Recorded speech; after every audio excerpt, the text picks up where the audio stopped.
who's at the house tonight when you get I don't know, you keep there. Give me that.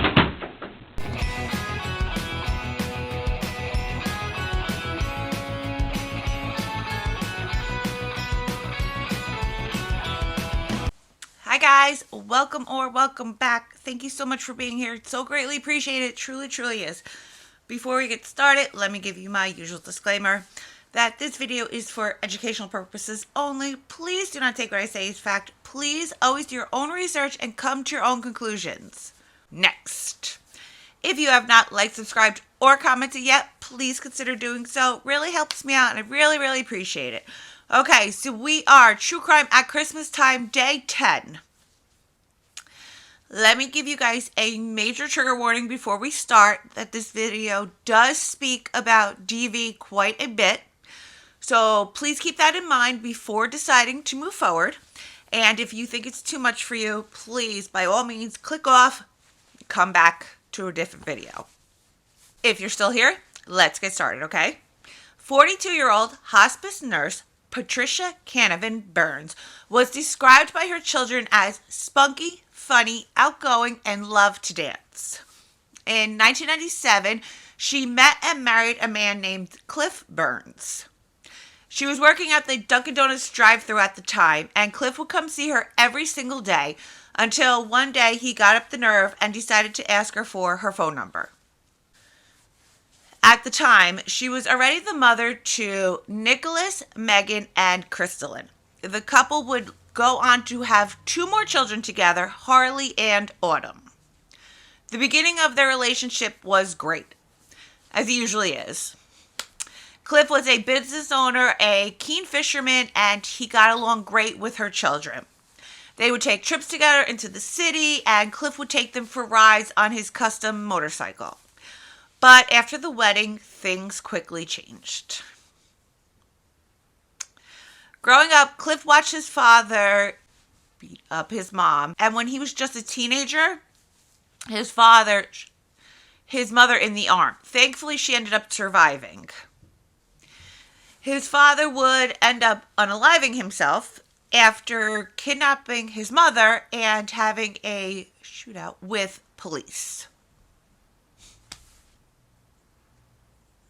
Here's my thing.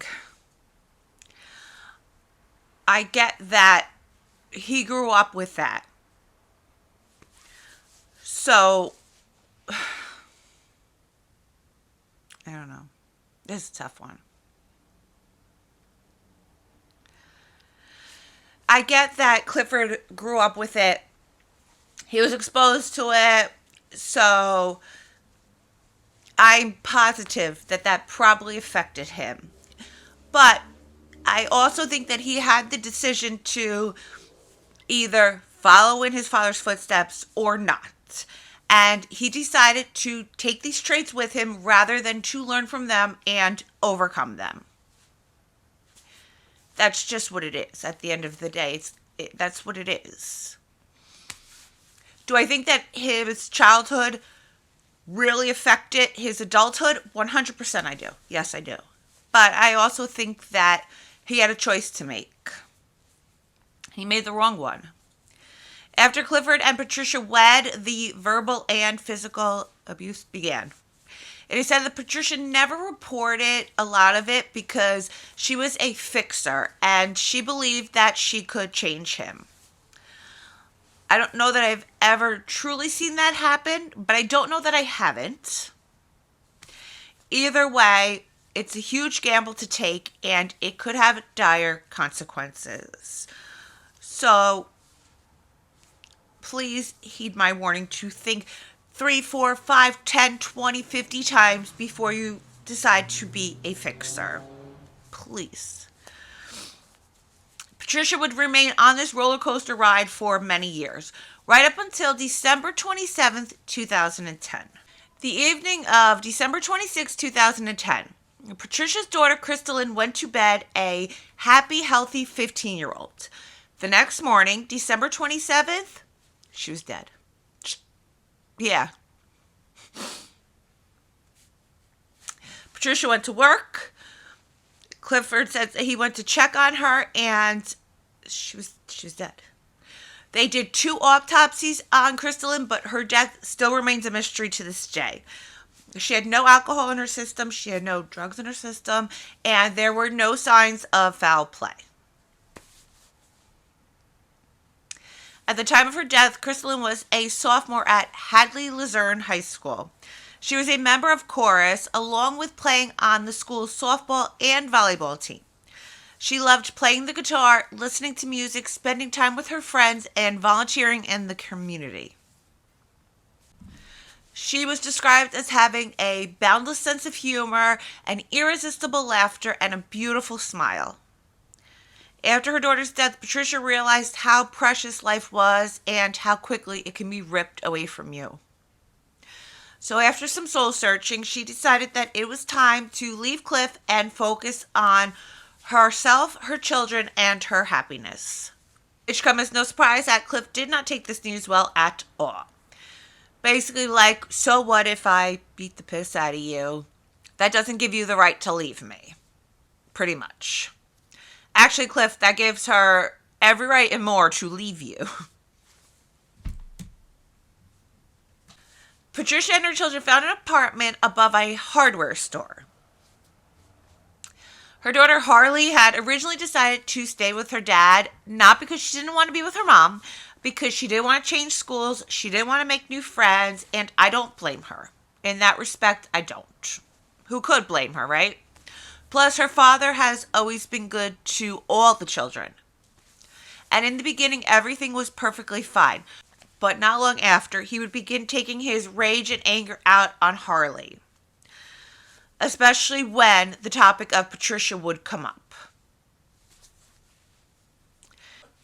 It would only take Harley a few months before she couldn't take it anymore and she went back to live with her mom and her siblings. Harley says in an interview that Patricia was always there for her and she regrets so much that she took her for granted.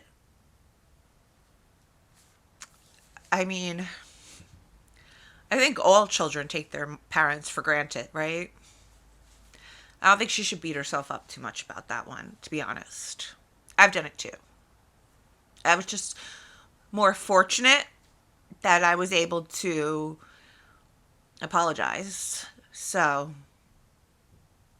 but yeah, I think that we all take our parents for granted, especially when we're teenagers. So I hope she doesn't beat herself up too much about that one. The girls say that after Patricia moved out of the home she shared with Cliff, that the smile returned to her face. She was happy and she was back to her old, silly, dancing self. After Harley moved back in with Patricia, Cliff was so mad that he told both of his girls to never talk to him again. It's very mature. In December of 2013, his 14-year-old daughter Autumn reached out to her father via text message saying, quote, "I just want to tell you that I love you and Merry Christmas." End quote. His response, "I have a special gift coming soon. Something for everyone to talk about, and it will be hand-delivered on foot, not by car." End quote. He went on to say, "A very special gift. I hope all your friends are there to see, especially Harley." Autumn showed the message to her mother and her sisters, and her one sister, Megan, actually asked Patricia, "Do you think that he's going to kill us?" To which Patricia replied, "No, Megan, he's evil, but he's not that evil." Tragically, he was absolutely that evil. Infuriated by this, Autumn responds, quote, "Get it together. I know what you think you want to do, and believe me, that won't end well. The only reason you feel so bad is because of what happened to your parents. You haven't ever got time to grieve." End quote.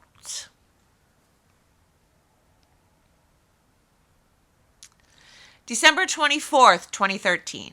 Patricia's in the kitchen putting the finishing touches on Christmas dinner. Her daughter Harley left to go do some last-minute Christmas shopping, but before she did, she took a selfie with her mom in front of the Christmas tree, not knowing that this would be the last picture they would ever take together. As she left, Patricia told her, "I love you and be safe," not knowing that those would be the last words that they would ever speak to each other. All is normal until there's a knock at the door, and then the door suddenly and violently swings open. Cliff's on the other side of it, and he came to make good on his promise.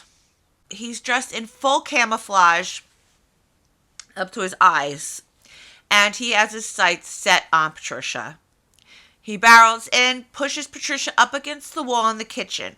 Her daughter Megan was there, and she begins punching him and hitting him the best she could to get him off of her mother. When she pulls down the person's mask, she realizes that the person that's attacking her mother is her stepfather, Cliff. What she doesn't realize yet is that he has a very large knife in his hand. Patricia and Cliff's daughter Autumn was there as well, and when the girl saw the blood, Megan screamed to Autumn to call 911. While Autumn's on the phone with 911, Patricia is begging Cliff to stop. She's telling him, "I love you, please, let's talk about this, let's fix this," you know, all the things that you try to do to save yourself. Cliff also slashes Megan's arm during this struggle. After this, Megan runs outside to find help, and Cliff follows her, probably to finish what he started. Thankfully, Autumn and Megan's screams are heard by the people in a nearby restaurant. When they run outside, Cliff sees them, he gets spooked, and he flees. Had they just ignored the screams, who knows which of the children would have suffered the same fate as Patricia. Patricia and Megan are both rushed to the hospital. Megan would thankfully be fine, but Patricia would be pronounced dead on arrival. A police chase with Cliff would begin and only lasted until he pulled into the Warren County Sheriff's Office and turned himself in, which he's very proud of, by the way. He thinks he did them a favor. If you could imagine that. Listen, you lucky I'm in my right mind because I was going to have a shootout with you. But I did it the right way. I handled it like a man, so thank you. Thank okay? you. No, that's right, because I'm pretty goddamn good. I could drop a 30-round mag and fucking... I don't even want to tell you the time I pop the other one, I take it again. You know what time it is. The AR-15's a piece of fucking shit. I wouldn't even want to take it into the fucking woods. Yeah, I beat up my wife, I killed my wife, I slashed my stepdaughter, but I didn't give you a chase, so you should be thanking me, is basically what he says.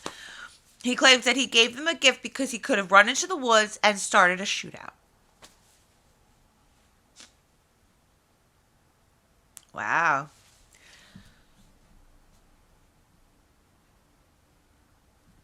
That's some narcissism going on over there, don't you, buddy? He goes on to talk about Patricia's neighbor that she briefly dated after they moved into the apartment. The man she dated was a man named Ted Backus. Patricia would abruptly end that relationship after the couple got into a fight, and Ted shot one bullet into the ceiling. To be fair, he does have family that works in the police department, and he was charged with a misdemeanor, and he was ordered to stay away from Patricia for 3 years. When a man can go in and shoot an unloaded handgun and all fucking... Governor Cuomo said the bullets were 7 years a pop. He got nothing. They sent a special prosecution team in from Saratoga. What happened with him? Tell me what happened with Teddy Backus, because I'm never getting out. What happened to that fucking nigger? Cliff, I'm not lying to you when I say I have no idea. I have no idea. I know his brothers do. I never once laid eyes on him. I didn't get him. I wanted him. Dead. When you can really let it happen, though, what happened with the Backus brothers, them fuckers should have been suspended without pay. Come on. An unregistered fucking handgun in an apartment complex. Dislodged. Then he went store with the SWAT team. When SWAT comes in, they're felonies across the fucking board. He got 9 misdemeanors. He still got his hunting license. Them fucking coward little fucking punks. If that dude was here, I'd try to crack him. Right? You know what time it is. Either one of them brothers. They think they're badass. That little fat, little pudgy little shit, his fucking brother, he pulled in the parking lot. They gotta have cops. You didn't hear, you guys are pissing on my back and telling me it's raining if you didn't hear what happened last year at this time. I didn't hear all the details. I heard about him getting arrested, but I didn't know how it turned out. He shot the house up with a fucking gun and beat the fuck out of her and got all misdemeanors. See, I didn't hear that. You didn't hear it? No, That's what his fucking charges were, 9 misdemeanors. You know, Cuomo is on top of every fucking thing. The unregistered handgun was a pistol at 22. He shouldn't even be out of fucking jail now when he's out running the streets. You know why? Because it's the Wild West up here. It's the Wild West. You fuckers write your own charges. Don't ever fucking sit there and tell me you don't. When a guy goes in an apartment complex with children in it, 3 buildings, and dislodges a firearm, that's a fucking felony. The gun was unregistered. Every fucking bullet in the chamber was a fucking felony. You read Governor Cuomo's laws, you big fucking shot?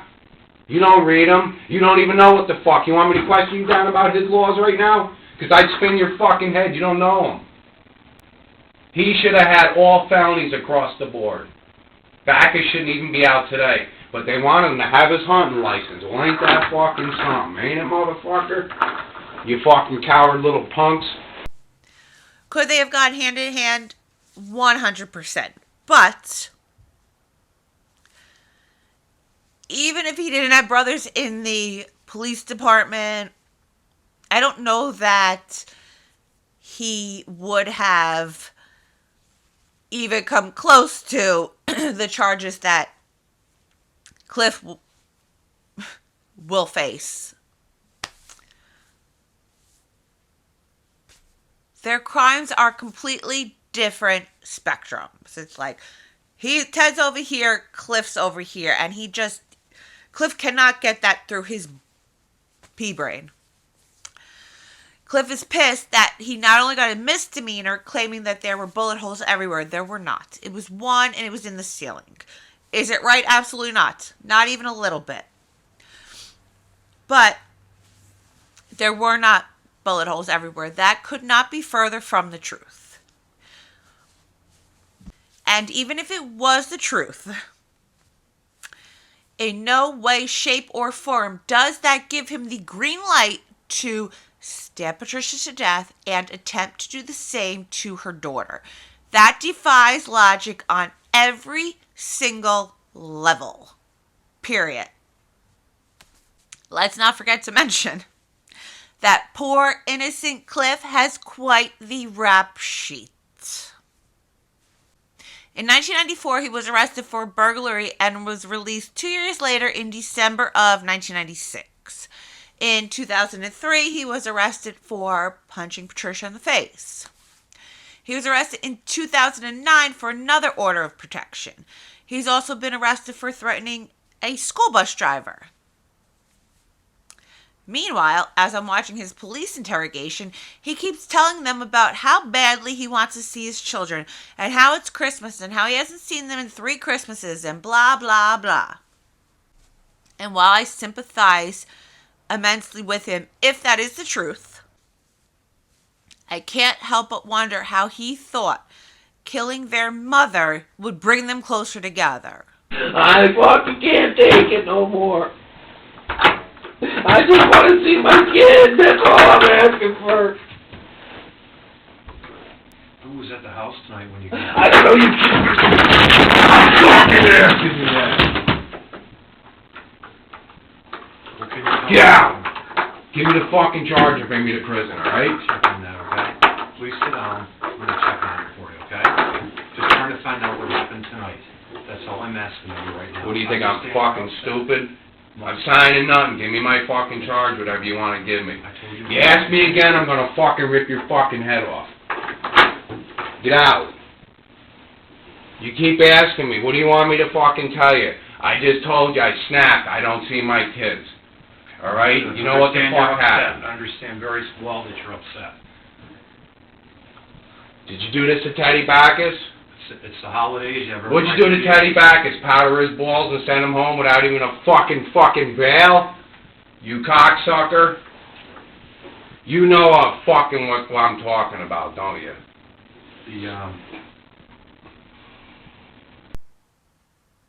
Especially since they love their mother, they adored their mother, and by all accounts, Patricia was an excellent mother.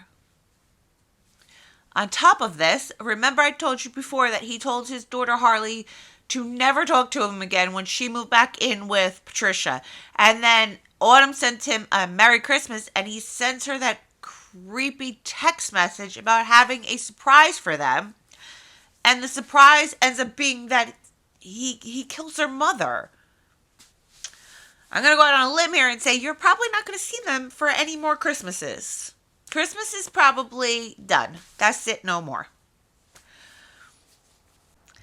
In the end, Cliff decides to take the plea deal for 23 years to life for second-degree murder. He then tried to change his plea, saying that he never wanted the plea deal and only said that because his daughters convinced him to. It's like, here we go. He claims that he never went to Patricia's home with a knife. That's a lie. And that he had no intentions of killing her that night. I mean, I guess it could be, but it's probably a lie. It could be the truth, I suppose, but it's probably not. He probably just wanted to talk to her like all the others do, right? They always want to just talk. I just wanted to talk. I just want to talk. Until they get caught. The real truth of the matter was that these girls did not want to sit through a lengthy trial, and they deserved that much. They did. They did. After everything that you've done to them, you couldn't even follow through on that for your children. The evidence was so strong against him, it's sickening. He dressed in camo. He used his own knife to kill Patricia. He barged into her home. He stabbed his stepdaughter. He had a 6-hour meltdown in an interrogation room. He sent his daughter the creepy text messages. He beat Patricia up multiple times in the past. And the only thing that he taught these 4 girls was the type of men that they need to stay far fucking away from in life. That's the only thing he's ever taught them. He doesn't care about them. He doesn't care about them. The only thing that I wish was that, in the end, that the court would have thrown the fucking book at him. That's it. I just wish the court would have thrown the book at him. That's the only thing I wish they would have done. But if you're still here, thank you. I appreciate you so very much.